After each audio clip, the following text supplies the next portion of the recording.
આજે આપણે એક એવી સરસ મજાની રેસીપી બનાવીશું જે કડકડતી ઠંડીમાં ગરમા ગરમ ખાવાની મજા પડી જાય છે. અને આ રેસીપી એવી છે કે બહુ ઓછા ગુજરાતી ઘરોમાં બનતી હશે. ટ્રેડિશનલી જે આ રેસીપી બનતી હોય છે એના કરતાં થોડાક ટ્વિસ્ટ સાથે આપણે આજે આ રેસીપી બનાવીશું, જેથી તેનો સ્વાદ બમણો થઈ જશે અને ખાવાની ખૂબ જ મજા આવશે. તો રેસીપી તો તમને પસંદ આવશે જ, તો વિડીયોને એક લાઇક કરી ચેનલને સબસ્ક્રાઈબ જરૂરથી કરી નાખજો અને દરેક નવા વિડીયોના નોટિફિકેશન માટે બાજુમાં આપેલા બેલ આઇકનને ઓલ પર કરી નાખજો. તો ચલો રેસીપીની શરૂઆત કરી દઈએ.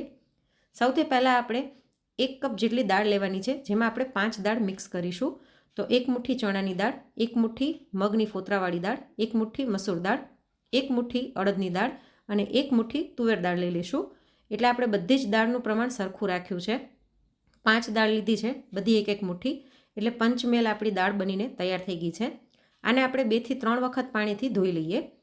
વ્યવસ્થિત દાળને ધોયા પછી આની અંદર આપણે ઉકળતું ગરમ પાણી નાખી અને આને લગભગ 20 થી 25 મિનિટ માટે પલાળી દઈશું. અને અત્યારે મેં લગભગ 2 કપ જેટલું પાણી આની અંદર એડ કર્યું છે, 2 થી 2.5 કપ જેટલું. તો આને ઢાંકી અને અડધી કલાક માટે રહેવા દઈએ. તો જો લગભગ અડધી કલાક જેવું થઈ ગયું છે અને આપણે જોઈ લઈએ આપણી દાળ સરસ પલળી ગઈ છે. ખાસ ચણાની દાળને ચેક કરવાની છે, કેમ કે બાકી બધી દાળ તો સોફ્ટ થઈ જાય છે, પણ ચણાની દાળને ચડતા વાર લાગે છે. તો આ પણ સરસ પલળી ગઈ છે. તો હવે આપણે કુકરમાં પાણી સહિત જ દાળને એડ કરી દઈશું, કેમ કે પાણી હજી થોડુંક ગરમ જ છે. અને હવે આની અંદર 5 ચમચી હળદર, અડધી ચમચી મીઠું અને 1 મોટી ચમચી જેટલું ઘી નાખી દઈશું, જેથી દાળ પચવામાં પણ હળવી રહે અને સાથે જ કુકરમાં ઉભરાય પણ નહીં અને આનો સ્વાદ પણ સરસ આવશે. અને ઢાંકણું બંધ કરી અને મીડિયમ ફ્લેમ પર આપણે આની 5 થી 6 વિસલ વગાડી લઈએ. કુકરમાં વિસલ થાય છે ત્યાં સુધી અહીં કાથરોટમાં 1 કપ એકદમ ગરમ પાણી લઈ લઈશું. એની અંદર 1 નાની ચમચી જેટલા અજમાને હાથેથી ક્રશ કરીને એડ કરી દઈશું, જેથી દાળ પચવામાં હળવી રહે. સાથે 1 નાની ચમચી જેટલા આખા ધાણાને ક્રશ કરીને નાખી દઈએ. હવે આની અંદર અડધી ચમચી જેટલું મીઠું, 5 ચમચી હળદર, 1 મોટી ચમચી સફેદ તલ, અડધી ચમચી આખું જીરું અને 1 ચમચી ચીલી ફ્લેક્સ નાખી દઈશું. ચીલી ફ્લેક્સની બદલે તમે લાલ મરચું પાવડર પણ એડ કરી શકો છો અને ન નાખવું હોય તો સ્કીપ પણ કરી શકો છો. આ બધાને બરાબર મિક્સ કરી આની અંદર આપણે અડધા કપ જેટલી સોજી નાખી દઈશું. એકદમ ઝીણી સોજી હોય તે લેવાની. તમારી પાસે જાડો રવો હોય તો એ મિક્સરમાં ગ્રાઇન્ડ કરીને એડ કરી શકો છો. હવે આને બરાબર મિક્સ કરી લઈએ. ગરમ પાણી હોવાથી આપણી સોજી સરસ ફૂલી જશે.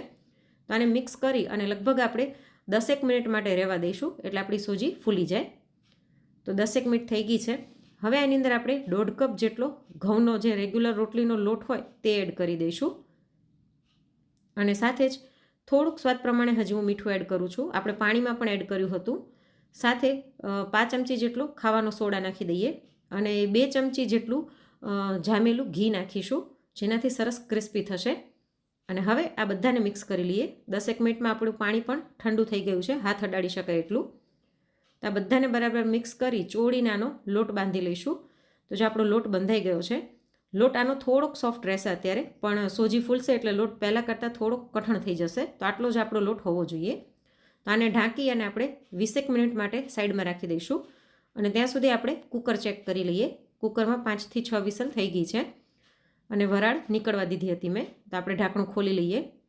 જો આપણી દાળ સરસ બફાઈ ગઈ છે તો વિસ્કરની મદદથી આપણે આને મિક્સ કરી લઈએ. અને એક વખત આપણે ચણાની દાળને ચેક કરી લઈશું કે સરખી ચડી ગઈ છે કે નહીં.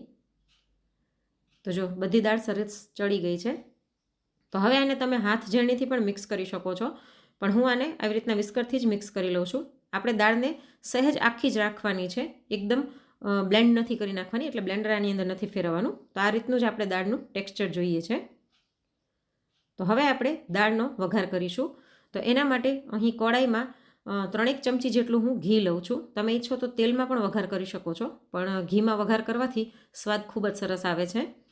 ઘી ગરમ થાય એટલે આની અંદર અડધી ચમચી રાઈ નાખી દઈએ. રાઈ સરસ ફૂટી જાય એટલે અડધી ચમચી જીરું અને 5 ચમચી હિંગ નાખી દઈશું. સાથે 3 સૂકા લાલ મરચાં અને 1 તમાલપત્રનું પાન નાખી અને ઝીણી સુધારેલી ડુંગળી નાખી દઈએ. તો અહીં મેં 2 મીડિયમ સાઇઝની ડુંગળીને ઝીણી સુધારીને લઈ લીધી છે. મીડિયમ ફ્લેમ પર આપણે ડુંગળીને સાધારણ બદામી કલરની થાય ત્યાં સુધી સાંતળવાની છે, જેથી આની કચાશ પણ દૂર થઈ જશે અને સ્વાદ પણ ખૂબ જ સરસ આવશે. તો જો થોડીક જ વારમાં આપણી ડુંગળી સરસ બદામી કલરની થઈ ગઈ છે. તો હવે આની અંદર આપણે 1 ચમચી આદુની કટકી અને 2 ચમચી જેટલી લસણની કટકી નાખી દઈએ. આવી રીતના કટકી કરીને લેવાથી સ્વાદ ખૂબ જ સરસ આવે છે. આને પણ આપણે થોડીક વાર સાંતળી લઈશું, જેથી લસણની કચાશ દૂર થઈ જાય.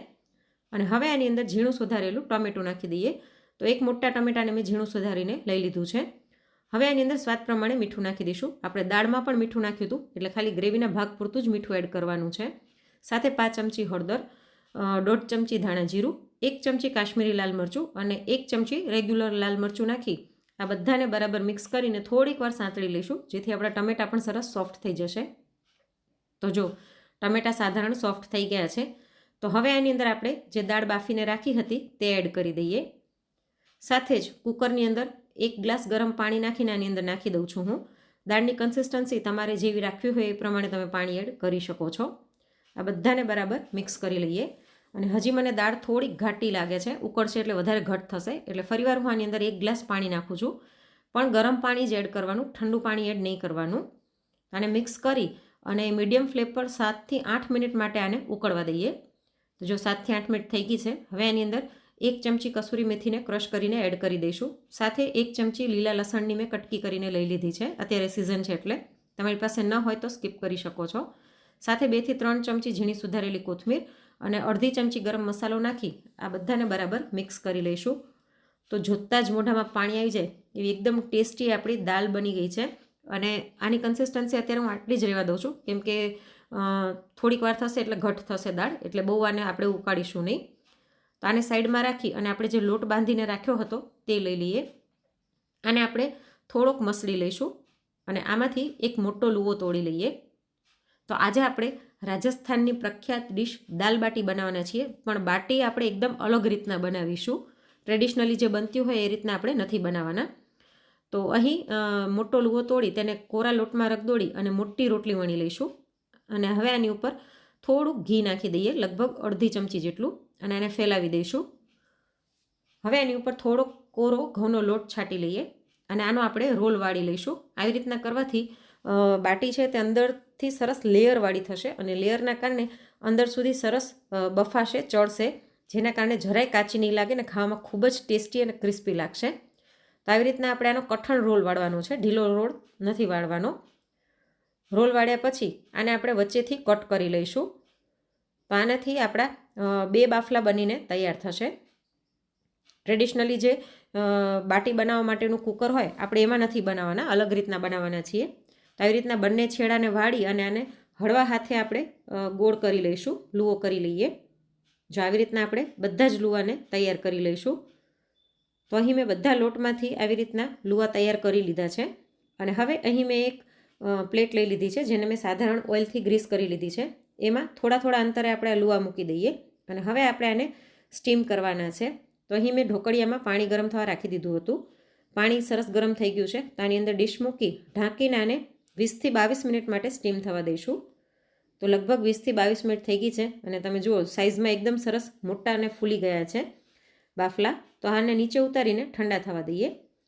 ઠંડા થાય પછી આપણે આને કટ કરી લઈએ અને હું તમને બતાવું કે અંદરથી લેયર કેટલા સરસ દેખાઈ રહ્યા છે. આવી રીતના અંદર સુધી સરસ બફાઈ ગયા છે અને આપણે બધા મસાલા નાખીને કર્યા છે એટલે ખાવામાં ખૂબ જ ટેસ્ટી લાગે છે. જો તમને લેયર કેટલા ચોખ્ખા સરસ દેખાઈ રહ્યા છે, જેના કારણે અંદર સુધી સરસ સ્ટીમ પણ થાય છે અને ખાવામાં પણ ખૂબ જ મજા આવે છે. તો આવી રીતના બધાને આપણે 4 ટુકડામાં કટ કરી લઈશું. અને હવે અહીં મેં લગભગ 3 ચમચા જેટલું ઘી ગરમ કરી લીધું હતું. તેની અંદર આપણે આને મૂકી અને શેલો ફ્રાય કરીશું. તમે તેલમાં પણ કરી શકો છો, પણ જનરલી બાટીને ઘીમાં ડીપ કરીને ખાવામાં આવતી હોય છે, એટલે આપણે ઘીની અંદર શેલો ફ્રાય કરીશું. તમે ડીપ ફ્રાય પણ કરી શકો અને એર ફ્રાય પણ કરી શકો છો. તો થોડીક વાર પછી આપણે આને પલટાવી અને બધી બાજુથી સરસ ક્રિસ્પી થાય ત્યાં સુધી થવા દઈશું. તો અહીં આવી રીતના બધી બાજુથી આ બાટી સરસ ક્રિસ્પી થઈ ગઈ છે. તો આને આપણે કાઢી લઈએ. આ બાટી એમનેમ પણ ખાવામાં ખૂબ જ ટેસ્ટી લાગે છે. તમે ચા સાથે પણ ખાઈ શકો છો અને ટ્રાવેલિંગમાં પણ સાથે લઈ જઈ શકો છો. ખાવામાં એકદમ સરસ ક્રિસ્પી અને અંદરથી સોફ્ટ અને ટેસ્ટી લાગે છે, કેમ કે આપણે મસાલા બધા એડ કર્યા હતા.